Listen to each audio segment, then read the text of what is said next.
नमस्कार, मैं राकेश वर्मा आप सभी का स्वागत करता हूं आपके अपने परिवार एसएन गुरुकुल पर। बिहार के शिक्षा विभाग से जुड़े, सरकारी विद्यालयों से जुड़े, सरकारी शिक्षक-शिक्षिकाओं से जुड़े, कभी-कभार ऐसे-ऐसे खबरें वायरल हो रहे हैं, जो भी पढ़ रहा है, सुन रहा है, देख रहा है, जान रहा है, वह माथा ठोक ले रहा है। एक समय था जब बिहार के महान शिक्षाविदों के द्वारा, शिक्षकों के द्वारा कोई कार्य किए जाते थे, तो पूरा बिहार गौरवान्वित होता था राष्ट्र पटल पर, देश-विदेश में। लेकिन आज अच्छे कार्यों से अत्यधिक बुरे कार्यों की चर्चा है और ऐसे-ऐसे कार्य हो रहे हैं, काले कारनामे किए जा रहे हैं कि बिहार शर्मसार हो रखा है और बिहार के लोग आज शर्म से झुके हुए हैं। इसी कड़ी में पुनः एक बार एक पत्र वायरल हो रहा है और जो भी इस पत्र को पढ़ रहा है या इस पत्र में जो लिखी हुई बातें हैं उसे जान रहा है, सुन रहा है, वह मानो घायल सा हो रहा है। आखिर क्या है इस पत्र में?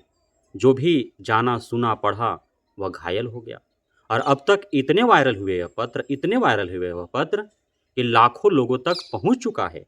शायद आप तक भी पहुंच चुका होगा।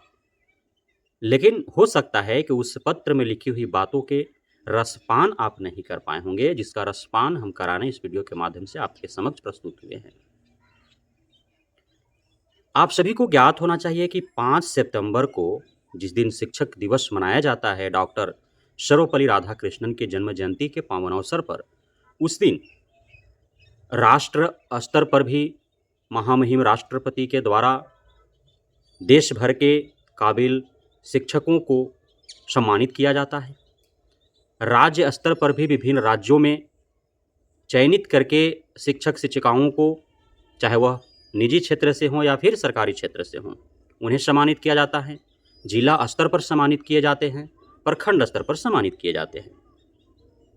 अब जो राष्ट्र स्तर पर सम्मानित होते हैं, राज्य स्तर पर सम्मानित होते हैं, वहाँ तक काफ़ी हद तक गुणवान शिक्षक ही पहुँच पाते हैं, जो शिक्षा के क्षेत्र में बेहतरीन कार्य कर रहे होते हैं या किए होते हैं। लेकिन जो प्रखंड स्तर पर, जिला स्तर पर जो शिक्षक-शिक्षिकाओं को पुरस्कृत किया जाता है, काफ़ी अत्यधिक चेहरे देख करके और उन्हें चयनित किया जाता है और उनको सम्मानित किया जाता है। अब यह पोल खुल कैसे रहा है? तो यह मामला है मधेपुरा के आलमनगर प्रखंड का। वहाँ पे एक विद्यालय है एनपीएस ललिया बांसा। उस विद्यालय की एक शिक्षिका है जिसका नाम है जूली कुमारी। अब इस जूली कुमारी का नाम प्रखंड में सम्मानित होने के लिए चयन किया गया। हालांकि वहाँ पे 2 लिस्ट थे आलमनगर का। एक लिस्ट था जिसमें मुख्य रूप से 6 शिक्षक-शिक्षिकाओं को सम्मानित किया जाना था और दूसरा लिस्ट था 20 शिक्षक-शिक्षिकाओं को नामित किया गया था, जिन्हें सामान्य तौर पर सम्मानित किया जाना था। अब 20 जो सामान्य तौर पर सम्मानित होने वाले चयनित शिक्षक-शिक्षिकाएँ थे, उसमें जूली कुमारी का नाम दर्ज है। अब जूली कुमारी को चूँकि 5 सितंबर 2024 को प्रखंड के कला भवन में जाना है सम्मानित होने के लिए, पुरस्कृत होने के लिए। इस हेतु वह अपने प्रधानाध्यापक को पत्र लिखती है। पत्र में लिखती है, सेवा में श्रीमान प्रधानाध्यापक महोदय एनपीएस ललिया बांसा। विषय में लिखती है, पुरस्कृत हेतु सम्मानित होने के लिए चरण वंदन, मधेपुरा। महाशय, इसीलिए मैं उस दिन विद्यालय से अनुपस्थित रहूंगी। और नीचे लिखती है, आपका विश्वासजनक जूली कुमारी एनपीएस ललिया बांसा। बस इतना ही लिखा हुआ है। अब भला आप समझे कि कौन ऐसा पत्र लिखता है। और आपको यह जानकर के हैरानी होगी कि यह जूली कुमारी कोई बीपीएससी शिक्षिका आज का चयनित नहीं है। 10 वर्षों से वह शिक्षिका है, नियोजित शिक्षिका है और वह कार्यरत है 10 वर्ष से। आप बताएं क्या पढ़ा रही होगी 10 वर्षों से? जिसे एक आवेदन नहीं लिखने आ रहा है, वह क्या पढ़ा रही होगी?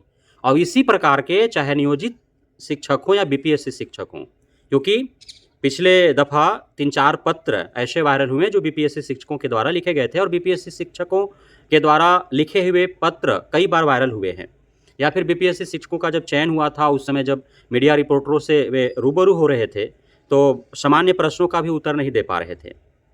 बहुत ऐसे बीपीएससी शिक्षक शिक्षिका हैं जो इंटर में इंटर के वो टीचर हैं, हाई स्कूल के टीचर हैं, केमिस्ट्री का, कोई फिजिक्स का, कोई मैथ का टीचर है, कोई एसएसटी का, कोई साइंस का टीचर है, कोई हिंदी का टीचर है। हिंदी का टीचर है, वो हिंदी में आवेदन उसको सही से नहीं लिखने आ रहा है।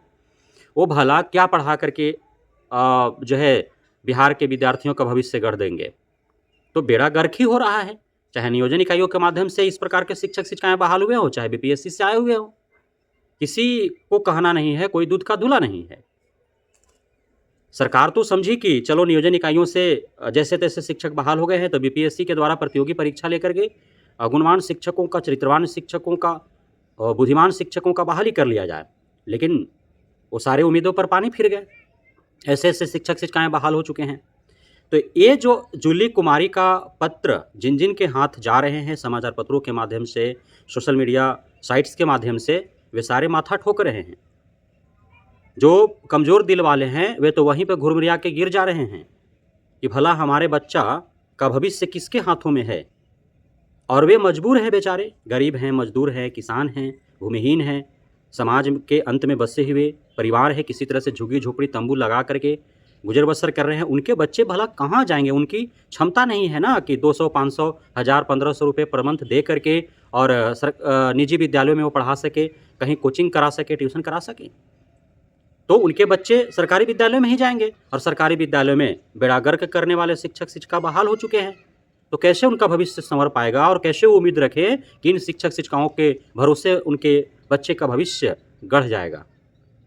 कैसे हम उम्मीद रखें कि इन शिक्षक शिक्षिकाओं के हाथों में बिहार की शिक्षा है तो शिक्षा गुणवान हो जाएगा और शिक्षा में सुधार हो जाएगा और बिहार पर लगे शैक्षिक पिछड़ेपन का धब्बा धुल जाएगा और सरकारी विद्यालयों का सुदृढ़ीकरण हो जाएगा?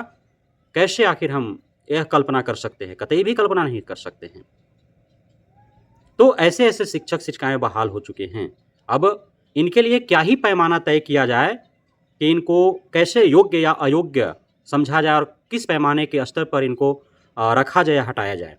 यह भी एक विभाग और सरकार के सामने दुविधा है, क्योंकि नियोजन इकाइयों के माध्यम से जो आए हैं तो उनका जो matric, inter, graduation, DElEd, BEd, CTET, STET के वगैरह पर जो मेरिट सूची तैयार की गई, तो चूँकि जैसे तैसे सभी पास हो गए होंगे, चोरीलाबाड़ी कर के अच्छे अच्छे अंक ले आए होंगे, तो उनका मेरिट सूची में जगह बन पाया और वो बन गए नियोजित शिक्षक। उसी प्रकार से बीपीएससी शिक्षक प्रतियोगिता परीक्षा हुआ, नेगेटिव मार्किंग है नहीं, 150 प्रश्न है एंड ठेकान जो गोला घेर दिए वो भी पास हो गए, मेरिट सूची में जगह बन पाया, वो आगे शिक्षिका बन करके। और काफ़ी धांधली सेटिंग भी तो हुआ ना बीपीएससी में, तो देखे आप, नियोजन इकाइयों के माध्यम से धांधली सेटिंग तो हुआ ही था, उससे भी बड़े स्तर के धांधली सेटिंग बीपीएससी में हुआ है। तो जैसे तैसे लोग बहाल हो गए, तो अब क्या ही पैमाना तय किया जाए? यह भी तो शिक्षा विभाग और बिहार सरकार के पास एक बहुत बड़ी चुनौती है। लेकिन हमारे बच्चे कहाँ जाएं आखिर? तो ऐसे शिक्षक शिक्षिकाओं के हाथों में हमारे आपके बच्चों का भविष्य है, तो अब भगवान भरोसे ही रहा, उनका भविष्य संवर पाएगा या गढ़ पाएगा, या फिर वो जैसे ए पास कर गए, जैसे तैसे matric, inter, graduation, post graduation, DElEd, BEd, STET, CTET सब पास कर गए, यहाँ तक पहुँच गए, तो हो सकता है कि वैसे ही रगड़म घिसम प्रतियोगिता परीक्षा पास करके और उनका भी भविष्य शायद कहीं सेटल हो जाए, कैरियर बन जाए। तो उम्मीद ही रखा सकते हैं, बाकी तो हमारे हाथ में कुछ है नहीं। बहुत बहुत धन्यवाद आप सभी साथियों का हमारे साथ जुड़े रहने के लिए, बने रहने के लिए, मित्रता प्यार देने के लिए, भरोसा बनाए रखने के लिए।